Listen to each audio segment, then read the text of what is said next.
Bonjour à tous les amis wingfoilers. Aujourd'hui on va parler de la Parawing. Alors la Parawing, je m'y suis mis il n'y a pas très longtemps et je vais vous faire mon petit retour d'expérience sur la Parawing. Je n'ai pas lâché le wingfoil, mais là on va parler un peu de Parawing.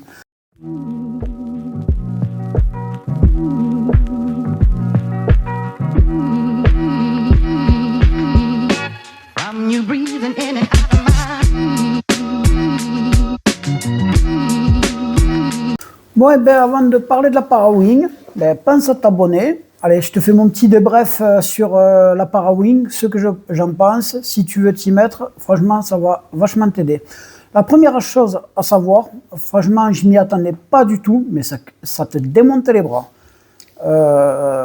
Au début, là, les premiers bords que je faisais, au bout de 3-4 bords, tes avant-bras ils sont morts. Voilà. Il faut savoir que la Parawing, ça tire en permanence sur les bras et ça t'use. Sérieusement, moi j'ai une petite planche avec un petit litrage, donc pour décoller, il te faut quand même pas mal de vitesse, il te faut pas mal de vent, donc il te faut de la puissance dans l'aile. Et c'est clair, ça te démonte les bras. Ça, c'est la première chose à savoir, c'est pas de tout repos. La deuxième chose que je peux te dire, alors si c'est comme moi, tu as une planche avec un petit litrage et que donc la stabilité sur ta planche, elle est assez réduite, tu vois, moi j'ai une planche, elle fait en gonflable, elle fait 95 litres, tu vois, ou 90 ou 95, donc en gonflable, c'est très petit, donc en stabilité, c'est chaud. Alors, il faut savoir que là, tu n'as pas la wing dans les bras, tu peux pas trop t'aider pour l'équilibre. Donc l'équilibre est beaucoup plus précaire qu'avec la wing. Je te donnerai mes recommandations à la fin là sur le type de planche qui marche bien avec. Voilà. Troisième petit conseil que je peux te donner, j'ai fait l'erreur quelques fois, je te parle en connaissance de cause. Fais attention au sens du vent, remonte à pied au vent parce que tu vas dériver. Ça c'est clair et net.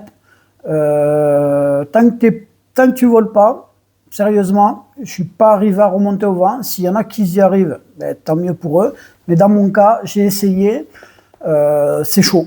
C'est très chaud. Et puis souvent, si tu finis à l'eau, qu'il t'arrive des conneries, c'est la galère. Donc, essaye d'anticiper ça. Ça m'est arrivé quelques fois. Je te parle en connaissance de cause. La quatrième chose à savoir, donc elle relie un peu avec la troisième, donc remonte bien au vent, tout ça.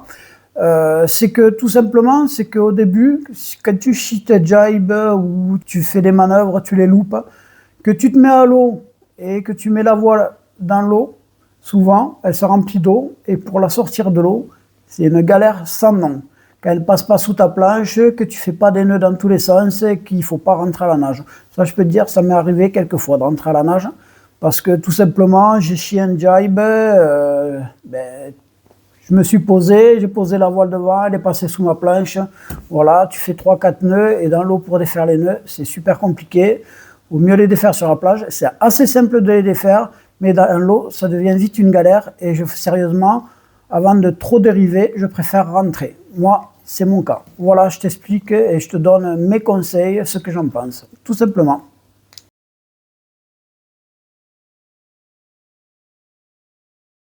Allez, au final, qu'est-ce que je peux te dire? Si tu es un cure-dent, c'est clair, c'est plus simple. Tu te ruineras beaucoup moins les bras parce qu'il te faudra moins de vent à la base pour décoller. Et donc, tu travailleras dans un vent un peu plus léger. Et sérieusement, je pense que tu vas te ruiner beaucoup moins les bras. Pour éviter les galères, personnellement, moi j'ai un petit sac à dos. Tu mets un petit jeu de palme. Et sérieusement, pour rentrer, tu galéreras moins. Ça évite de faire des fois 300 ou 400 mètres là, à la nage. Et s'il y a du vent, des fois, c'est un peu plus galère.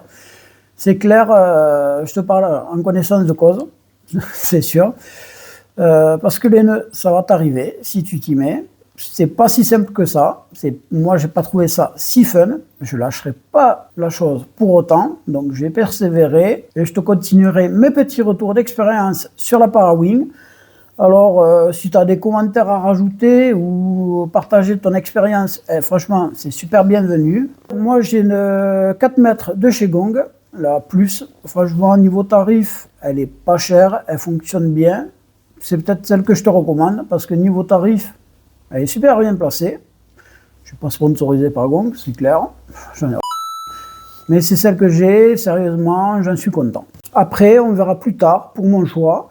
Soit je continuerai avec la wing, ou peut-être je passerai à la para-wing pour surfer la houle. Voilà, tout simplement, on verra qui ira le mieux et je te ferai un retour d'expérience, ce que je préfère. Allez, je pense qu'on a fait le tour. De toute façon, si j'ai d'autres infos à t'apporter dessus, compte sur moi, je suis là. Allez, ciao, ciao, bye, à la prochaine!